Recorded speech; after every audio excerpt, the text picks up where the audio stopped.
everyone, this is Nusrat, your physio, helping you over your physical ailment.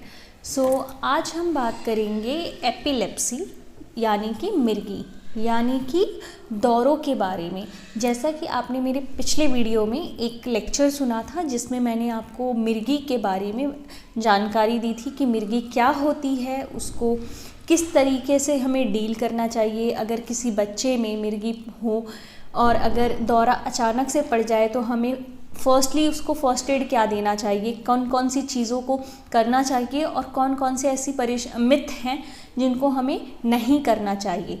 तो उस video को हम आज आगे और इलेबोरेट करेंगे और थोड़ा सा मैं आपको मिर्गी के बारे में बताऊंगी। दौरा जो है किसी भी रीज़न से पड़ सकता है, जिसमें से सबसे बड़ा रीज़न है अगर बच्चे को पैदाइश के वक्त बच्चा रोया नहीं है और या फिर उसको कोई परेशानी ऐसी रही है जिससे उसको ऑक्सीजन की कमी हो गई है दिमाग में, तो इस परिस्थिति में बच्चे को हो सकता है कि आगे चल के दौरा पड़ सकता है, क्योंकि बच्चे के दिमाग में ऑक्सीजन लेवल कम हो गया था। इसके अलावा प्रीनेटल या पेरीनेटल मतलब गर्भावस्था के दौरान, डिलीवरी के दौरान या फिर बाद में डिलीवरी के बाद अगर बच्चे में कोई परेशानी हो जाए तो उसकी वजह से भी दौरा पड़ने की संभावनाएं बढ़ जाती हैं।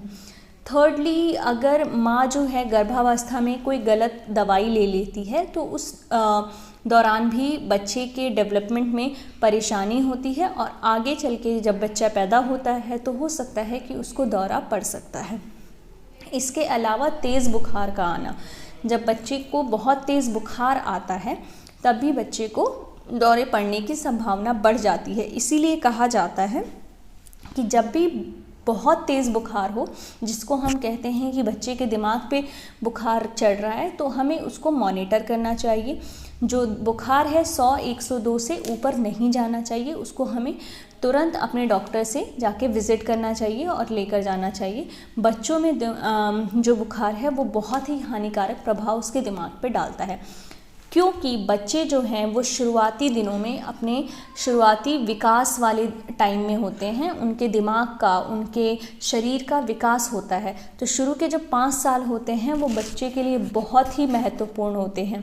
शुरू के 1 साल तक बच्चे का 70-80% दिमाग का विकास हो जाता है और अगले 5 सालों में आखिरी उनके 10-20% उसके दिमाग का विकास हो रहा है। इस पूरे ड्यूरेशन में, इस समय में अगर बच्चे के साथ दिमाग के ऊपर कोई क्षति, चोट, कोई ट्रॉमेटिक इंजरी, कोई बुखार, कोई गंभीर बीमारी, कोई इस तरीके की परेशानी होती है तो हाँ, आगे चलकर उसके दौरे को या झटके लग सकते हैं। बल्कि अगर बच्चे को पहला दौरा अगर पड़ रहा है जिसमें बच्चे को झटके आ रहे हैं तो माँ बाप को चाहिए कि बच्चे को एक समतल ज़मीन पर बच्चे को लेटा दे, उसके सर के नीचे एक तकिया लगा दे, उसको बच्चे को एक करवट दिला दे और इस तरीके से बच्चे को उसके कपड़े थोड़े से ढीले ढाले कर दे।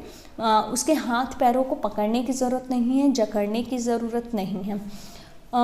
दौरे के दौरान बच्चे के मुंह में कुछ डालने की भी ज़रूरत नहीं है, ना ही उस वक्त उसको दवाई देने की ज़रूरत। बच्चे की दवाई शुरू होती है किसी भी बच्चे की दौरों के लिए तो डॉक्टर्स आपको सलाह देते हैं कि इस बच्चे की दवाई को बीच में अपनी इच्छा अनुसार, या फिर अगर ऐसा कि मेरे बच्चे को काफ़ी टाइम से 3 महीने से 6 महीने से दौरा नहीं पड़ा, तो अपनी इच्छा अनुसार आपको दवाई बंद करने की ज़रूरत नहीं है जब तक आपको आपके डॉक्टर्स इस चीज़ के लिए सलाह नहीं देते। क्योंकि अक्सर ऐसा होता है कि जो दौरे पड़ने वाली दवाइयाँ आपको दी जाती हैं बच्चे के लिए, वो लगभग कम से कम 2 या 3 साल तक ज़रूरी है कंटिन्यू करना, चाहे बच्चे को दूसरा दौरा पड़े या ना पड़े। इन केस इस चीज़ को कंटिन्यूटी में रखने के लिए हम पेरेंट्स को ये भी सलाह देते हैं कि आप अपने बच्चे की जो दौरे की टाइमिंग, दौरे की दवा की जो टाइमिंग है उसको रूटीन में लेकर आएँ। क्योंकि एक भी खुराक को मिस करना आपके बच्चे की दौरे को शुरू से स्टार्ट कर सकती है। तो उस दौरे की दवाई को, खुराक को मिस ना करने के लिए आपको एक कंटिन्यूटी मेंटेन करनी है। इसके लिए आपको एक रूटीन बनाना है, इसके लिए एक अलार्म टाइम सेट करना है ताकि आपका कभी भी कोई डोज मिस ना हो। इन केस अगर कोई खुराक मिस हो जाती है या हम भूल जाते हैं तो उस स्थिति में हमें क्या करना चाहिए। तो यदि अगर मेरे बच्चे को मैंने दवाई देना भूल गई हूँ तो मुझे चाहिए कि अगर 6 घंटे के भीतर मुझे याद आ गया तो मैं उस बच्चे को वो दवाई दे सकती हूँ। लेकिन क्या करें जब मुझे याद नहीं आया, मुझे सुबह दवाई खिलानी थी और अब मुझे सीधा शाम को याद आ रहा है कि मुझे बच्चे को दवा देनी थी और शाम को दूसरे डोज का टाइम हो गया, तो क्या मुझे 2 बार दवाई दे देनी चाहिए?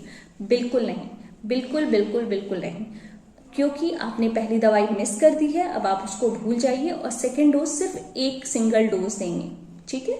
इसके लिए आपको डबल डोज देने की जरूरत नहीं है, क्योंकि दौरों की दवाइयाँ बहुत हानिकारक प्रभाव डाल सकती हैं बच्चे के शरीर और दिमाग पे।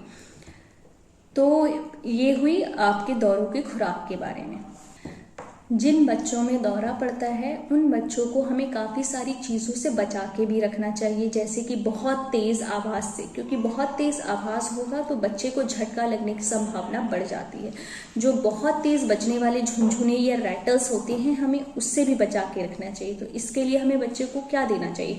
हमें छोटे छोटे डब्बों में चने के, चावल के, मोतियाँ, ये सब भर के एक झुनझुने बनाने चाहिए, जो कि बहुत सॉफ्ट म्यूजिक बच्चे को देते हैं खेलने के लिए। बहुत तेज रोशनी से भी हमें बच्चे को बचा के रखना चाहिए। हमें उसके खाने पीने का भी बहुत अच्छा ध्यान रखना चाहिए। हमें ये देखना चाहिए कि उसका एपेटाइट बहुत दिनों तक मिस ना हो, या फिर बच्चा बहुत ज़्यादा मात्रा में, अत्यधिक मात्रा में खाना ना खाए। अगर वो बीमार है तो मुझे उसको तुरंत उसके डॉक्टर के पास लेके जाना चाहिए। अगर उसका बुखार है तो मुझे उसको कंट्रोल्ड में रखना चाहिए और अपने डॉक्टर से मिलना चाहिए। उसको किसी भी तरीके की दिमागी चोट ना लगे। तो इन सब चीज़ों से बचकर हम अपने बच्चे को दौरों की शिकायतों से बचा सकते हैं। जिन बच्चों में दौरा एक्चुअली में पड़ता रहता है उनको ये चीज़ें बहुत ज़्यादा ध्यान रखने की ज़रूरत है। आज की वीडियो में मैं यही दौरों को थोड़ा इलैबोरेट करना चाहती थी। अब इसके बाद एक आप टेस्टिमोनियल देखिए कि मिथ्स आजकल जो हैं क्या क्या फैले हुए हैं और इनको क्या क्या करके प्रिवेंट किया जा सकता है।